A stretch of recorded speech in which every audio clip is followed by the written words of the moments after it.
আউযুবিল্লাহি মিনাশ শাইতানির রাজিম বিসমিল্লাহির রহমানির রহিম। আমাদের গত দিনের আলোচনা ছিল হচ্ছে বেআইনি সমাবেশ সম্পর্কিত অপরাধ ফৌজদারি কার্যবিধি আইনের নবম অধ্যায়, ধারা হচ্ছে 127 হতে 132। ফৌজদারি কার্যবিধি আইনের 127-এর 1 আমরা আজকে রিভিশন দেই গত ক্লাসটা, তারপরে আমরা আজকের দশম অধ্যায় শুরু করব। ফৌজদারি কার্যবিধি আইন 127-এর 1 উপধারায় বলা আছে, কোন নির্বাহী ম্যাজিস্ট্রেট বা ভারপ্রাপ্ত কর্মকর্তা সর্বসাধারণের শান্তি বা পাঁচবক্তব্য ব্যক্তির সমন্বয়ে যদি কোনো বেআইনি সমাবেশ হয় তাহলে তা ছত্রভঙ্গ হওয়ার আদেশ দিবেন। পুলিশ আইনের 30-এর কয়ের 1 পুলিশ প্রবিধান 142 বিধি, ফৌজদারি কার্যবিধি আইনের 128 ধারা। ছত্রভঙ্গ হওয়ার আদেশ দেওয়ার পরও যদি তারা ছত্রভঙ্গ না হয়, সেই ক্ষেত্রে ভারপ্রাপ্ত কর্মকর্তা বা নির্বাহী ম্যাজিস্ট্রেট কি করবেন? তাদেরকে বল প্রয়োগ করিয়া ছত্রভঙ্গ করার জন্য সাধারণ পুরুষের নিকট সাহায্য দাবি করবেন এবং তাদের আটক গ্রেপ্তার করবেন। পুলিশ আইনের 30-এর কয়ের 2 ধারা পিআরবি 143 বিধি। এখানে নোট নেবেন, গতদিন ওইগুলো বলা হয়েছিল যে জনসাধারণ সাহায্যের দাবি করা ছত্রভঙ্গ করার উদ্দেশ্যে শাস্তি দেওয়ার জন্য এবং আটক ও গ্রেপ্তার করার জন্য। এগুলোর উপরে কিন্তু এমসিকিউ আছে। ফৌজদারি কার্যবিধি আইনের 129 ধারা, অন্য কোনো উপায়ে যখন তাদের ছত্রভঙ্গ করা যায় না, সেই ক্ষেত্রে কি করবেন? পুলিশ কমিশনার বা জেলা ম্যাজিস্ট্রেট সামরিক শক্তি আহ্বান করবেন।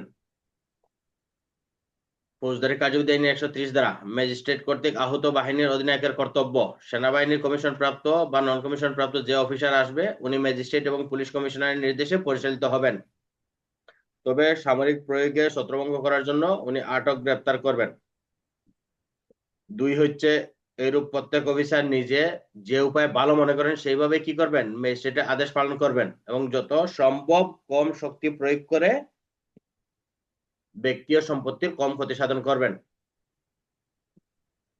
ফৌজদারি কার্যবিধি আইনের 131 ধারা, কমিশন প্রাপ্ত সামরিক অফিসারের ক্ষমতা, যখন উনি কোনো বেআইনি সমাবেশ বা দাঙ্গা হাঙ্গামার সামনে পড়েন এবং ম্যাজিস্ট্রেটের সাথে যোগাযোগ করতে না পারেন, সেক্ষেত্রে উনি কি করবেন? নিজে এটা ছত্রভঙ্গ করতে পারবেন, আটক বা গ্রেপ্তার করতে পারবেন। তবে যদি নির্বাহী ম্যাজিস্ট্রেটের সাথে যোগাযোগ করা যায়, সেক্ষেত্রে কি করবেন?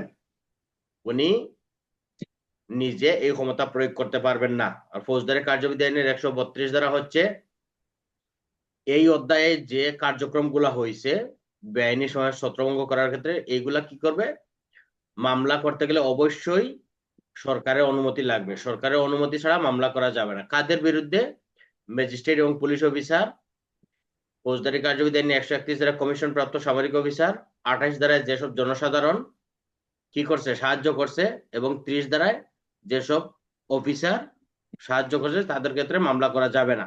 এছাড়াও নিম্নপদস্থ অফিসার, সৈনিক, নাবিক, স্বেচ্ছাসেবক যারা আছে তাদের বিরুদ্ধে মামলা করা যাবে না। কার আদেশ ব্যতীত? সরকারের আদেশ ব্যতীত। যদি সরকার আদেশ দেয় সেই ক্ষেত্রে কি করতে পারবে? মামলা করতে পারবে।